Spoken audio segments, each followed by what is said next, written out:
Bonjour, je suis contente de vous retrouver. Connaissez-vous l'expression « c'est un bon samaritain » ?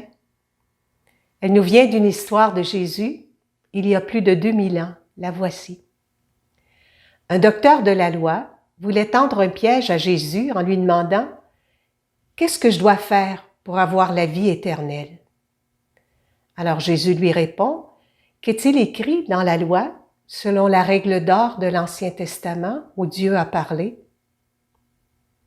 C'est écrit, tu aimeras le Seigneur ton Dieu de tout ton cœur, de toute ton âme, de toutes tes forces et de tout ton esprit, et tu aimeras ton prochain comme toi-même.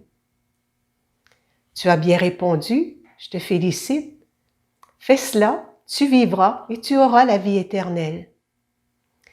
Mais lui, voulant se montrer juste peut-être, ajoute « Qui est mon prochain ?» Et c'est sur ce terrain que Jésus va le déjouer. Si je te demande, toi, qui est ton prochain? Tu me diras ton père, ta mère, tes frères, tes sœurs, tes amis, tes voisins, les gens de ton quartier. Autrement dit, c'est du monde qui gravite autour de toi, mais c'est pas très dérangeant. Jésus va te faire découvrir aujourd'hui une autre façon de voir notre prochain. Écoute cette histoire. Un homme descend de Jérusalem à Jéricho et il tombe aux mains des bandits. Ils lui font la vie dure. Ils le dépouillent de tous ses biens. Ils le tabassent, ils le frappent à coups de bâton. Ils le laissent à moitié mort, gisant sur le bord du chemin. Puis ils s'en vont. Il se trouve qu'un prêtre descend par le même chemin.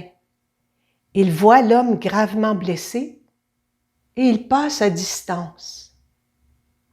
Étonnant, n'est-ce pas, qu'un prêtre, qui probablement vient d'aller prier au temple de Jérusalem, se comporte ainsi. Un lévite, lui aussi qui travaille au temple, arrive par le même chemin. Il voit l'homme à demi-mort et lui aussi passe à distance. Il tourne le dos au blessé, tourne le dos au temple de Jérusalem, tourne le dos à Dieu. Mais voilà qu'un Samaritain qui était en voyage arrive sur les lieux. Un Samaritain, c'est un homme détesté des Juifs, un païen pour eux. Il voit le blessé et il est saisi de pitié. Il s'approche de lui. Il ne le connaît pas, il prend des risques, mais il ose créer un lien, une relation, parce que son cœur est ému de compassion. Son cœur s'est laissé toucher par la personne blessée. Il met des bandages sur les plaies de l'homme blessé après avoir versé du vin pour désinfecter les plaies et avoir mis de l'huile pour adoucir la peau du blessé. Ensuite, il met l'homme blessé sur son âne et il le conduit à l'auberge où il en prend soin jusqu'au lendemain. Le lendemain, il tire 2 pièces d'argent de ses poches et les donne à l'aubergiste en lui disant « Prends bien soin de cet homme et si tu dépenses plus, je te rembourserai à mon retour. » Alors encore une fois, le Samaritain nous surprend parce qu'il a donné non seulement de son temps, mais de ses biens et aussi de son argent. Et là encore, il prend un risque.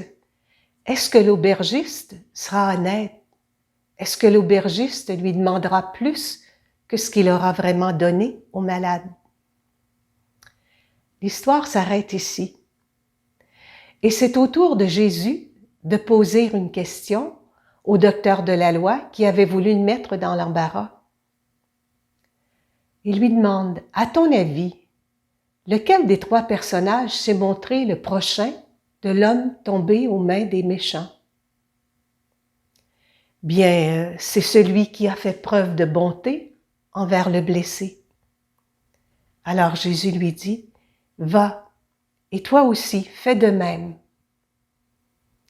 Autrement dit, Jésus lui dit, et il nous dit à nous aujourd'hui, ouvre tes yeux, ouvre ton cœur, car ton prochain, c'est toi, c'est moi, c'est la personne qui se fait proche du blessé, c'est la personne qui se fait proche de quelqu'un qui est dans le besoin et à qui on apporte de l'aide. Demande au blessé de l'histoire qui a été son prochain. Il te dira, bien, c'est celui qui a pris soin de moi, qui s'est penché sur mes blessures, qui m'a apporté son soutien et du réconfort. Alors tu vois que cette façon de Jésus de nous montrer qui est notre prochain dérange, car il nous engage à vivre selon la loi d'amour où tout est don et gratuité. Le prêtre et le lévite, selon la loi de l'époque, sont corrects. Ils veulent préserver la pureté rattachée à leur fonction. Ils ont une raison, un prétexte.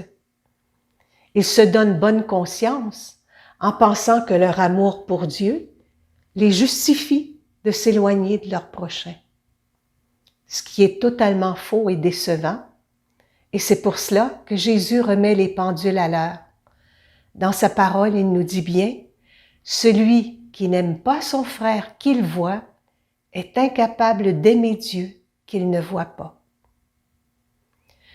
La maladie du prêtre et du lévite, c'est qu'ils souffrent d'aveuglement volontaire.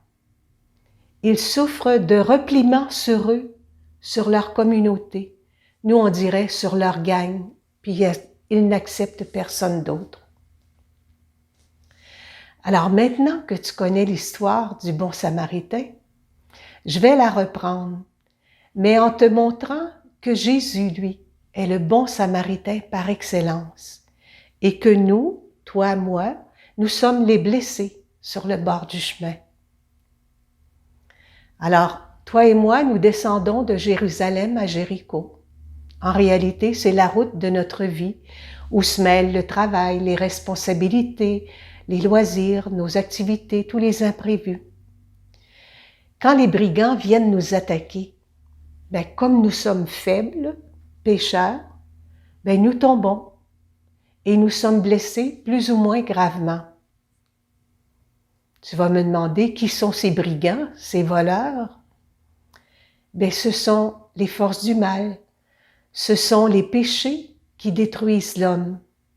Des péchés comme l'égoïsme, comme l'amour de l'argent ou des richesses, comme la soif de pouvoir, la violence, la haine, l'indifférence, la jalousie, le besoin de paraître. En réalité, tout ce qui nous défigure comme enfants de Dieu. Mais voilà que Jésus, bon Samaritain, arrive. Qu'est-ce qu'il fait? Il nous voit blessés par nos péchés. Il se fait proche de nous inconditionnellement. Il souffre de nous voir souffrir parce que lui, il n'est qu'amour et il voudrait tellement nous remplir de son amour.